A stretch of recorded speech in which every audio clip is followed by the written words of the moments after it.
Hello guys, welcome back to Ansarkari. So today our topic of discussion is demand and supply for money. So in detail हम demand for money के बारे में थोड़ा ज़्यादा discuss करेंगे, उसके क्या components है, क्या different factors के बीच में relationship है. So we'll take that up in detail. So money के बारे में हम कुछ बेसिक एस्पेक्ट्स हैं वो ऑलरेडी कवर कर चुके हैं. So this is the source that we are taking up today's class 12th NCERT macroeconomics. Alright, so money हमें पता है सबसे ज्यादा liquid of all the assets जितने भी अवेलेबल है, तो इसीलिए सबसे ज्यादा मनी को यूज किया जाता है as a medium of exchange. And साथ ही साथ मनी की भी कुछ अपॉर्चुनिटी कॉस्ट होती है. तो इस केस में जो अपॉर्चुनिटी कॉस्ट होगी, या तो आप मनी को एज अ कैश अपने पास रखोगे, या आप जो आपके पास पैसे हैं आप उसको बैंक अकाउंट में डिपॉजिट कर दोगे. तो अगर आप बैंक अकाउंट में डिपॉजिट करते हो तो आपको कुछ इंटरेस्ट मिलता है. एंड अगर आप पैसे को अपने पास in the form of cash रखोगे तो जो आपको interest rate as a return आपको मिल सकता था by depositing this cash in the bank account, वो आपको गिव अप करना पड़ेगा. तो वो आपका इंटरेस्ट रेट जो है वो आपकी अपॉर्चुनिटी कॉस्ट होगी of holding cash balances. All right, then talking about कि desire to hold the money. So people they desire to hold the money. दो main मोटिव है उसके पीछे. तो पहला मोटिव इज ट्रांजैक्शन मोटिव, या इसको हम बोलते हैं ट्रांजैक्टिव डिमांड फॉर मनी. मतलब ट्रांजैक्शंस कैरी आउट करने के लिए जो लोग जितना अमाउंट ऑफ पैसा होल्ड करना चाहते हैं उसको हम बोलते हैं ट्रांजैक्शन मोटिव के लिए transaction demand for money. And अगर इसको mathematically in the form of equation represent करेंगे तो this is the symbol MD, मतलब मनी डिमांड, और T is representing the transactive motive. So the money demand for transaction motive is equal to KT. So here small k is it's a positive fraction constant है, and T is the total value of transactions जितनी करनी है की जाती है. And number of times a unit of money basically changes hands during the unit period, उसको हम बोलते हैं velocity of circulation of money. तो multiple times जितना भी एक unit of money it exchanges hands, मतलब कि कितने number of times it is going from people to people for different transaction motive. हम यहाँ सिर्फ सिंगल यूनिट ऑफ मनी की बात कर रहे हैं, उसको हम बोलते हैं वेलोसिटी ऑफ सर्कुलेशन. एंड ये जो इक्वेशन अभी आपने देखी थी, इसको अब हम रीअरेंज करके अगर लिखेंगे तो सिंपली टी की वैल्यू आप कैसे निकालोगे, you will take this small k towards the left hand side, and that's how we'll write it 1 upon k multiplied with the transaction demand for money would be equal to the total value of all the transactions. So जो ये 1 by k है इसको हम बोलते हैं velocity of money, that is written as small v. all right, so ये हमारी final equation आ जाएगी. So v is equal to 1 upon k, इसको बोलते हैं velocity of circulation. and जब हम टोटल ट्रांजैक्शंस जितने भी किए जाते हैं वो होता है फ्लो वेरिएबल. मतलब total transactions particular time period के दौरान किए जाते हैं. मतलब ये नहीं बोल सकते कि अभी कितना टोटल ट्रांजैक्शन हुआ. तो फ्लो वेरिएबल है, और जो मनी डिमांड है फॉर ट्रांजैक्शन मोटिव वो स्टॉक कॉन्सेप्ट है. तो फ्लो एंड स्टॉक कॉन्सेप्ट के बीच में डिफरेंस हम स्टार्टिंग में ले चुके हैं. देन वेलोसिटी ऑफ मनी की बात करें तो it is also having time dimension, तो ये भी फ्लो वेरिएबल है. तो जो अगर हम बात करें यहाँ पे transaction demand for money, it measures total value of monetary transactions कितने किए जाते हैं in the economy in the with a given stock in unit time period. So जो रिलेशनशिप है अगर हम देखें between the aggregate transaction demand for money and the GDP, specifically हम नॉमिनल जीडीपी की बात करेंगे, बाद में रियल जीडीपी के बीच में भी हम रिलेशनशिप देखेंगे कि अगर aggregate transaction demand for money economy में ज्यादा है तो उसका इम्पैक्ट जीडीपी पे क्या होगा. जीडीपी उसकी वजह से इंक्रीज होगी या डिक्रीज होगी, and again nominal GDP increase होगी कि रियल जीडीपी इंक्रीज होगी. ऑलराइट, सो इसको अगर हम समझें इन डिटेल, सो वी सी कि पॉजिटिव रिलेशनशिप होगा, क्योंकि सिंपली अगर आप इसको अपने माइंड में भी अगर आप विजुअलाइज करोगे कि सपोज इकोनॉमी के अंदर transaction demand for money is increasing, तो ऑब्वियसली नॉमिनल जीडीपी की वैल्यू इंक्रीज होगी. तो यहाँ सबसे पहले नॉमिनल जीडीपी की अगर हम बात कर रहे हैं तो this was the equation that we were seeing, transaction demand for money equal to KPY. तो जो यहाँ पे हमारे पास T था that was transaction demand for the total value of the transaction the economy. तो ट्रांजैक्शंस को आप और कैसे ब्रेक करके लिख सकते हो, प्राइसेस को मल्टीप्लाई करोगे with the output in the economy, तो उससे भी आपको टोटल वैल्यू ऑफ ट्रांजैक्शन कितने लोग करेंगे टू परचेज दिस आउटपुट, उसको आप मल्टीप्लाई करोगे with the prices of that particular goods and services which are being sold in the economy. So this is in a way we are talking about the total value of transactions. तो इसको हमने यहाँ break करके लिख दिया. तो यहाँ पे अगर आप देखोगे जो y है वो है रियल जीडीपी. तो ये y इज रियल जीडीपी, इसको प्राइस से मल्टीप्लाई कर दोगे तो आपको मिल जाएगा जीडीपी डिफ्लेटर, या फिर general price level is, symbol is p, prices into the real GDP. तो अगर जीडीपी डिफ्लेटर का मैं आप लोगों को फॉर्मूला बताऊं, जीडीपी डिफ्लेटर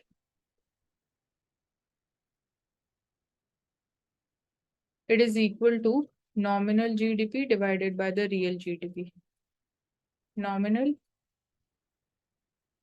एंड रियल. तो अगर हम बात करें नॉमिनल जीडीपी को आप और कैसे लिख सकते हो, this would be equal to deflator, GDP deflator multiplied by the real GDP. तो यही चीज यहाँ पे भी हम बोल रहे हैं कि P is the price level, या इसको हम जीडीपी डिफ्लेटर भी बोल रहे हैं, एंड जो Y है Y is the real GDP. तो दैट्स हाउ दोनों को मल्टीप्लाई करोगे तो ये हम बेसिकली बात करें P into Y is representing nominal GDP. ठीक है. तो ये रियल जीडीपी की अगर हम रिलेशनशिप की बात करें, transaction demand of money and the real GDP, तो उसके बीच में भी there is positive relation between the two. तो मतलब कि अगर जो aggregate transaction demand for money economy में इंक्रीज हो रहा है, तो रियल इकोनॉमी भी, सॉरी, रियल जीडीपी भी इंक्रीज होगी, या रियल इनकम भी आप उसको बोल सकते हो. सो ये था पहला पर्पस कि ट्रांजैक्शन के लिए पैसे को या मनी डिमांड की जाती है इकोनॉमी में. सेकंड पर्पस है स्पेक्युलेटिव मोटिव के लिए भी मनी डिमांड किया जाता है.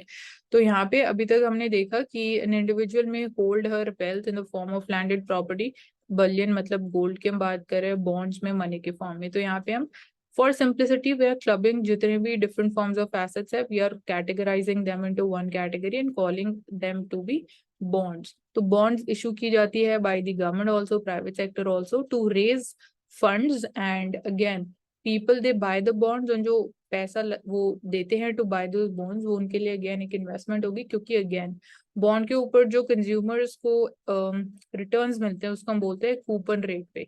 तो coupon rate basically interest rate होता है, इंटरेस्ट कितने इंटरेस्ट रेट उनको बॉन्ड के ऊपर मिलेगा, या बॉन्ड यील्ड हम बोलते हैं स्पेसिफिकली, वो भी बोल सकते हो. तो यहाँ पे अगेन आप जो बॉन्ड्स हैं उनको ट्रेड भी कर सकते हो मार्केट में. सो सपोज यहाँ पे हम एग्जांपल ले, 2 पीरियड बॉन्ड, मतलब कि 2 years का टाइम पीरियड है, जो आपको रिटर्न मिलेगा ₹10 मिलेगा, ₹100 फेस वैल्यू है. मतलब बोरो जो अमाउंट या मार्केट में रेज करना चाहते हो, गवर्नमेंट या कोई भी फर्म जितना अमाउंट बोरो करना चाहते हैं वो ₹100, तो ₹100 पे आपको ₹10 रिटर्न अश्योर किया जा रहा है, एंड कूपन रेट 10% हो गया. 2 year बॉन्ड का टाइम पीरियड या मेच्योरिटी पीरियड है. तो यहाँ पे हाउ मच मनी, अगेन यहाँ पे अब आप कंपेयर करोगे कि बैंक अकाउंट में आपको इंटरेस्ट रेट मिल रहा है 5%, यहाँ बॉन्ड अगर आप होल्ड करते हो तो बॉन्ड में अगर आप पैसा इन्वेस्ट कर रहे हो या बॉन्ड बाय कर रहे हो तो आपको कूपन रेट मिल रहा है 10%. तो अब आपको ये देखना है कि कितना अमाउंट आप बैंक में डिपॉजिट करके आपको सेम अमाउंट ऑफ रिटर्न मिलेगा. सेम अमाउंट रिटर्न मतलब यहाँ पे ₹10 का रिटर्न था, तो आप कंपेयर करो कि क्या आप बैंक में अपना पैसा रखोगे, बैंक में डिपॉजिट करोगे, या बॉन्ड बाय करने वाले. तो उसके लिए मैथमेटिकल फॉर्मूला जिसके इतनी डिटेल में जाने की जरूरत नहीं है. तो यहाँ पे हम सिंपली देख रहे हैं कि पूरी कैलकुलेशन कंप्लीट करने के बाद 2 साल के लिए अगर आपको ₹10 का रिटर्न चाहिए तो आपको कितना पैसा बैंक अकाउंट में डिपॉजिट करना पड़ेगा. तो it turns out to be ₹109.3. And bond में आपको सिर्फ ₹100 की बॉन्ड की फेस वैल्यू थी. तो ₹100 पे अगर आपको ₹10 मिल रहा है, एंड बैंक में अगर आपको ज्यादा पैसा डिपॉजिट करने के बाद ₹10 मिल रहे हो, तो obviously you will go with the bond. तो सिंस बॉन्ड ज्यादा अट्रैक्टिव है इस सिनेरियो में, तो demand for the bond that will increase, उसकी वजह से जो प्राइस ऑफ द बॉन्ड है वो भी इंक्रीज हो जाएगा as per the law of demand. And अगर प्राइसेस इंक्रीज हो रहे हैं above the present value of the bond, तो बॉन्ड लेस अट्रैक्टिव होने लग जाएगी. तो प्रेजेंट वैल्यू इस केस में ₹100 ही हम लेके चल रहे थे, बट अगर सिंस डिमांड इंक्रीज हो रही है बॉन्ड की, तो बॉन्ड का प्राइस भी राइज होगा, और जब वो प्राइस इंक्रीज हो जाएगा the present value of the bond, तो लोग ज्यादा बॉन्ड बाय नहीं करेंगे, वो अपना पैसा सेविंग्स बैंक अकाउंट में डिपॉजिट करने लग जाएंगे। तो इस केस में बॉन्ड का मार्केट में एक्सेस सप्लाई हो जाएगा and downward pressure on the bond price हमें देखने को मिलेगा। सो अगेन जो बॉन्ड की वैल्यू है वो प्रेजेंट वैल्यू से नीचे, it would be equal to that जब मार्केट में एक्सेस सप्लाई ऑफ बॉन्ड्स है, क्योंकि लोग उस टाइम पे बॉन्ड ज्यादा डिमांड नहीं कर रहे हैं। तो इक्विलिब्रियम सिचुएशन में हमें ये पता चलता है जो प्राइस ऑफ बॉन्ड है वो हमेशा इक्वल होना चाहिए to the present value of the bond. So अगर सपोज करो मार्केट इंटरेस्ट रेट अब इंक्रीज हो रहा है फ्रॉम 5% to 6%, तो बैंक जो इंटरेस्ट रेट दे रहा था वो 5% था, अगर वो इंक्रीज हो रहा है तो अगेन इस केस में जो हमें इम्पैक्ट देखने को मिल रहा है, अब आपको 107 रुपीज डिपॉजिट करने पड़ेंगे। तो यहाँ पे आप देख सकते हो जो प्राइस ऑफ बॉन्ड है that is inversely related to the market rate of interest. तो मार्केट रेट ऑफ इंटरेस्ट यहाँ पे हमने देखा इंक्रीज हुआ और प्राइस फॉल हुआ of the bond. So if you think कि सपोज जो मार्केट रेट ऑफ इंटरेस्ट है ना, यहाँ पे हम फोरकास्ट की बात करें क्योंकि हम स्पेक्यूलेटिव डिमांड ऑफ मनी की बात कर रहे हैं, तो स्पेक्यूलेटिव या स्पेक्यूलेशन वाले एस्पेक्ट पे और आते हुए वी आर सीइंग कि सपोज अगर आपको लगता है कि जो मार्केट रेट ऑफ इंटरेस्ट है वो इवेंचुअली आने वाले टाइम में 8% पे सेटल होगा, मतलब कि आने वाले टाइम में वो इंक्रीज होने वाला है, तो आप कंसिडर करोगे कि जो करंट रेट ऑफ इंटरेस्ट है 5% वो बहुत लो है एंड ये लंबे टाइम तक सस्टेन नहीं करेगा। आने वाले टाइम में एक्सपेक्टेशंस आपको जो लग रही है given the economic scenario, how the economy is functioning या पॉलिटिकल स्टेबिलिटी को भी देखते हुए इंटरेस्ट रेट आने वाले टाइम में इंक्रीज हो सकते हैं। तो आप एक्सपेक्ट करोगे कि रेट ऑफ इंटरेस्ट राइज होगा, कॉन्सिक्वेंटली जो बॉन्ड प्राइजेस हैं दे विल फॉल, क्योंकि हम अभी हमने जस्ट देखा कि price of bond and interest rate में इनवर्स रिलेशनशिप है। तो अगर हम एक्सपेक्ट कर रहे हैं आने वाले टाइम में इंटरेस्ट रेट इंक्रीज होगा तो price of bond will fall, and if you are already you are holding one of the bond, तो decrease in the bond price means कि आपको लॉस हो रहा है। तो आप कोशिश करोगे कि आपकी जो बॉन्ड है आप उसको जल्दी से जल्दी सेल ऑफ कर दो मार्केट में, और सिंस आपको लॉस होगा क्योंकि आपका जो बॉन्ड का प्राइस है वो अभी करंट टाइम पीरियड में डिक्लाइन होगा, तो इसको हम बोलते हैं लॉस को we call it as capital loss to the bond holder. तो करंटली आप बॉन्ड होल्डर थे बट आपके आने वाले टाइम पीरियड के लिए जो एक्सपेक्टेशंस थी, जो इंटरेस्ट रेट मार्केट में इंक्रीज होगा, so you will try to sell your bond and hold the money instead. तो स्पेसिफिकली अब हम देखा कि अगर इंटरेस्ट रेट इंक्रीज हो रहा है तो speculative demand for money will increase, क्योंकि आप अपनी बॉन्ड को सेल करोगे एंड आपकी जो एफिनिटी होगी, विलिंगनेस होगी टू होल्ड मनी, वो इंक्रीज हो जाएगी। तो जो स्पेक्यूलेशंस है रिगार्डिंग द फ्यूचर मूवमेंट क्या हो सकती है इंटरेस्ट रेट में, आप श्योर नहीं हो सकते हो 100% कि यही इसी डायरेक्शन में मूवमेंट होगी या इतने अमाउंट से ही इंक्रीज होगा। तो जस्ट स्पेक्यूलेटिंग कि फ्यूचर में क्या चेंजेस पॉसिबल है। तो बॉन्ड प्राइसेस अगर आप एक्सपेक्ट करते हो इट विल राइज, क्योंकि इंटरेस्ट रेट इंक्रीज और bond prices it gives rise to speculative demand for money. तो यहाँ से basically speculative demand for money emerge होती है। सो जो इंटरेस्ट रेट सपोज करो बहुत ज्यादा हाई है, एवरीवन दे विल एक्सपेक्ट कि आने वाले टाइम में फ्यूचर में it will fall and you anticipate कि कैपिटल गेन्स होंगे बॉन्ड होल्डिंग से, so people they will convert their money into the bonds, क्योंकि फ्यूचर में अगेन उनको लगता है कि कैपिटल गेन्स होंगे। तो इस केस में सिंस ज्यादा से ज्यादा लोग बॉन्ड में इन्वेस्ट करेंगे, डिमांड फॉर बॉन्ड इंक्रीज होगी, तो speculative demand of money will fall. तो आप देख रहे हो कि there is inverse relationship. So speculative demand for money inversely related है to the rate of interest. तो अगर रेट ऑफ इंटरेस्ट ज्यादा है speculative demand of money would be less. Alright, and again mathematically that's how we write speculative demand for money. तो अगर इस formula को आप असेस करो तो सबसे पहले अगर हम इसको ग्राफिकली प्लॉट करते हैं तो आप ये देख सकते हो ये रेट ऑफ इंटरेस्ट मैक्सिमम है, ये मिनिमम रेट ऑफ इंटरेस्ट है, this is the formula for speculative demand for money. आप ऐसे कैलकुलेट करोगे, जो स्मॉल आर है सिंपली लिखा हुआ है, ये है मार्केट रेट ऑफ इंटरेस्ट। तो यहाँ से आपको पता चलेगा कि जैसे जैसे market rate of interest decrease होता जाएगा from the maximum rate of interest and it will move towards the minimum rate of interest, जो वैल्यू है स्पेक्यूलेटिव डिमांड ऑफ मनी की वो इंक्रीज होती जाएगी। तो हमने अभी यही देखा था, there is inverse relationship between the market rate of interest and the speculative demand for money, and ये चीज यहाँ पे यही रिप्रेजेंट करी है। Suppose interest rate higher level पे है and speculative demand of money आप देख सकते हो लो आएगी। जैसे जैसे इंटरेस्ट रेट फॉल होता जा रहा है, आप देख रहे हो जैसे जैसे हम इस डायरेक्शन में मूव कर रहे हैं स्पेक्यूलेटिव डिमांड फॉर मनी भी इंक्रीज होती हुई जा रही है। So if the supply of money in the economy, अगर money supply economy में increase हो रहा है, तो people they purchasing more bonds with the extra money and they will demand more bonds. So bond की demand increase होगी, bond के prices increase होंगे and interest rate will decline.